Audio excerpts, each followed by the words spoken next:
This is the story of how my village survived Ebola.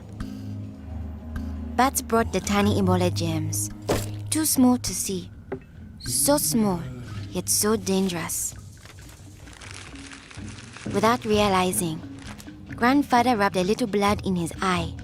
Ebola germs came into his body.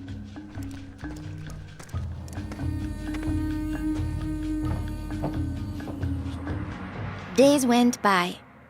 Then Grandfather got a terrible fever and weakness.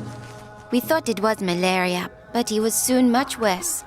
He had vomiting and diarrhea. His fever got even higher. I ran to get the nurse. But Grandfather had already died. I was heartbroken. The nurse thought it might be Ebola, a disease caught from bush meat, but which spreads from person to person. Others in our region had already died of this new disease. Unless we understood the disease and followed their rules, it could spread further and kill many more people. She explained that Ebola was in the body fluids of someone who was sick or had died of Ebola. Their sweat, tears, mucus, saliva, vomit, diarrhea, urine, breast milk, sexual fluids, and blood.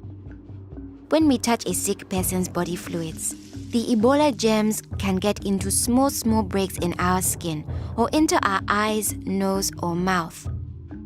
The Ebola germs spread into our body and make us sick. When somebody dies of Ebola, that body is much more contagious. No one should ever touch the dead body.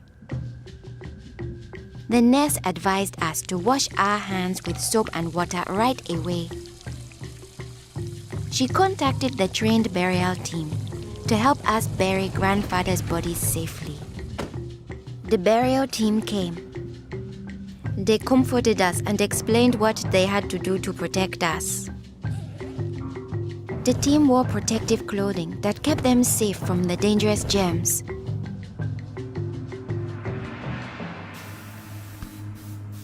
They sprayed Grandfather's room and his body with chlorine to destroy the Ebola germs. They put his body safely away in a bag. To prevent the spread of Ebola, no one could touch the body of anyone who had died with signs of the disease. They also burned his mattress, bedding, and clothes, anything that might have his germs. All these actions made us safer.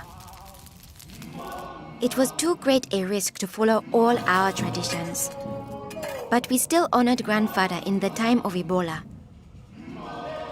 Our chief gathered all the villagers together after Grandfather's death. He explained that it's natural for us to fear Ebola, but if we trust in our health workers and follow their rules, we could stop the disease. The nurse explained to us, when a person has symptoms such as fever, don't touch them. Get them to the treatment center right away. They will have the best chance of surviving and they won't spread Ebola. She advised us to wash our hands with soap and water many times a day. The whole village agreed to follow these rules. Since we all had close contact with Grandfather, we were at risk of getting Ebola.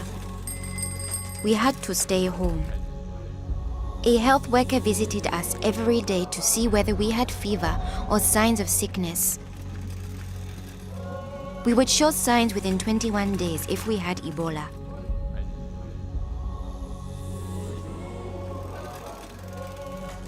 Many days passed, and I thought we would all stay healthy. But one morning, I found my mother burning with fever. I knew I couldn't touch her. She was now contagious. My father came in. He told me he was taking my mother away to our uncle's house in the nearby village.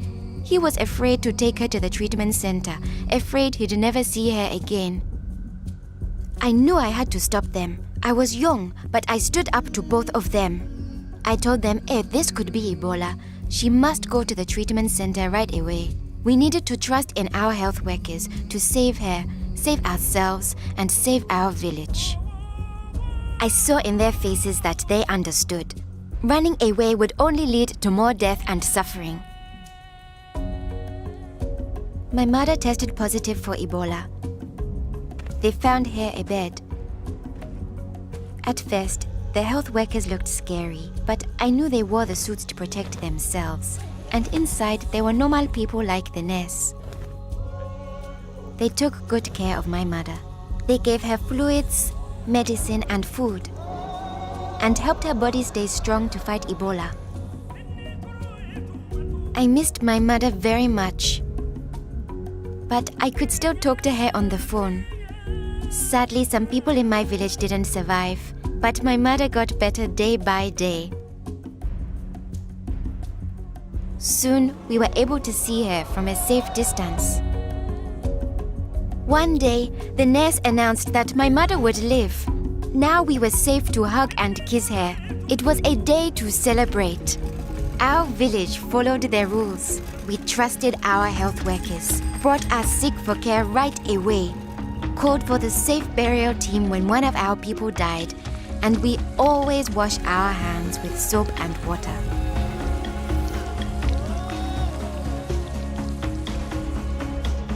Our village survived Ebola. Yours can too.